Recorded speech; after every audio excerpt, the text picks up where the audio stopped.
hearts beat to the city streets. We began to feel the fire.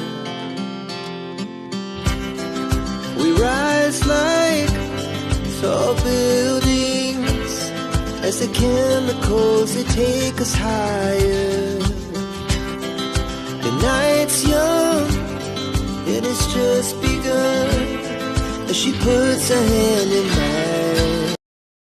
So, ayan guys, good morning. Bago ako papasok sa trabaho, ayan, itanim ko muna itong aking pinya. Kasi bumili ako ng pinya yesterday. Kasi sabi niya nila, ika nga, kapag may pinya ka daw sa bahay, swerte daw. So, bumili naman ako kahit super mahal. So, ayan, titignan nyo guys.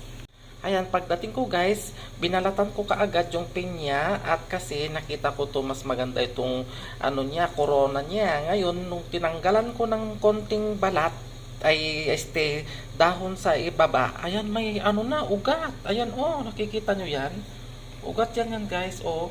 So ngayon itatanim ko na kasi may ugat na, ano. So pupunta tayo sa labas. So ayan guys, dito natin itanim. Dito dati yung ano ko guys, malunggay ko na namatay, kaya dito natin i-ano, kasi ano, maano dito, taba. Ayan. So ayan, eto na yung ating pinya. So ayan, let's see kung mabubuhay. Mabubuhay na yan guys, sabi ni Mark. Kasi ano, may ano na,